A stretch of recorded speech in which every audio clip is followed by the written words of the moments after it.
गरुड़, जिनके डर से अति बलशाली कालिया नाग यमुना के तल में जा छुपा था, उनसे टकराने में वासुकी भी घबराते थे। वो जिन्होंने श्री राम और लक्ष्मण जी को नाग पाश से क्षण भर में मुक्त करा लिया था। उन गरुड़ देव जी की आखिर ऐसी क्या शत्रुता थी समस्त नागों से? क्यों सारे नाग भी उन्हें अपना सबसे बड़ा शत्रु मानते थे? कैसे हुई थी उनकी दुश्मनी? ये सब विस्तार से जानने के लिए ये वीडियो को अंत तक अवश्य देखें। और अगर आपको ये वीडियो पसंद आए तो इसे लाइक करें और हमारे चैनल को अवश्य सब्सक्राइब करें। महाभारत के आदि पर्व अध्याय 16 के अनुसार सतयुग काल में दक्ष प्रजापति की 2 कन्याओं का विवाह महर्षि कश्यप से हुआ था। उनका नाम कद्रू और बिंता था। कश्यप जी से वरदान में कद्रू ने 1000 नाग पुत्र स्वरूप मांगे थे और बिंता ने 2 ऐसे पुत्र मांगे जो कद्रू के सभी पुत्रों से शक्तिशाली हों। कुछ समय बाद महातेजस्वी गरुड़ माता की सहायता के बिना ही अंडे को फोड़कर बाहर निकल आए। वे अपने तेज से संपूर्ण दिशाओं को प्रकाशित कर रहे थे। उनका प्राकट्य आकाशचारी पक्षी के रूप में हुआ था।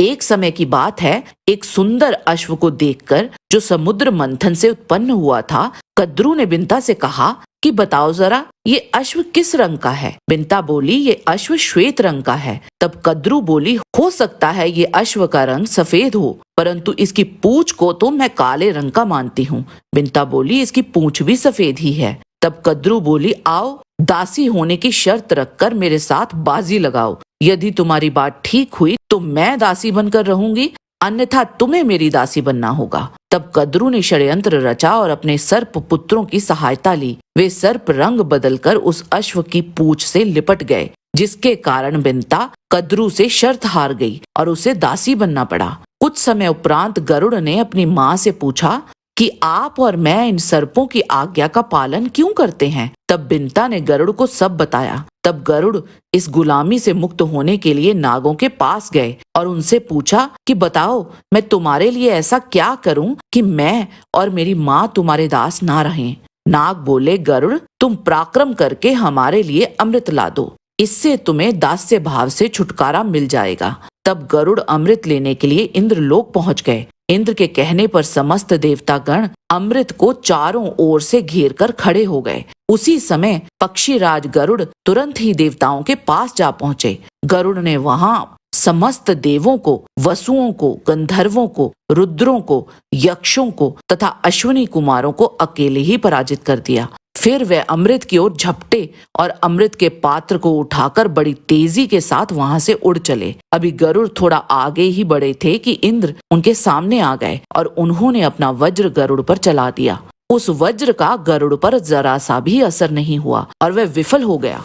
इंद्र ने मन ही मन विचार किया, ये पक्षी रूप में कोई महान प्राणी है। ऐसा सोचकर उन्होंने गरुड़ देव से कहा, विहंग प्रवर, मैं तुम्हारे सर्वोत्तम उत्कृष्ट बल को जानना चाहता हूँ और तुम्हारे साथ ऐसी मैत्री स्थापित करना चाहता हूँ जिसका कभी अंत ना हो। तब उन दोनों की मित्रता हो गई। वहां इंद्र गरुड़ से बोले, मित्र, अगर तुम ये अमृत उन सर्पों को दे दोगे तो वह हमें ही कष्ट पहुंचाएंगे। तब गरुड़ ने कहा कि अभी ये अमृत मैं ले जाता हूँ और इसे किसी को पीने के लिए नहीं दूंगा। मैं स्वयं जहाँ इसे रख दूं, तुम तुरंत इसे वहां से उठा लेना। ऐसी बात सुनकर इंद्र इतने प्रसन्न हुए कि उन्होंने गरुड़ से कहा, जो चाहे वर मांग लो। तब इंद्र के ऐसा कहने पर गरुड़ को कद्रू पुत्रों की दुष्टता का स्मरण हो आया। साथ ही उनके इस कपट पूर्ण बर्ताव की भी याद आ गई, जो माता को दासी बनाने में कारण था। अतः उन्होंने इंद्र से कहा, इंद्र, यद्यपि मैं सब कुछ करने में समर्थ हूँ,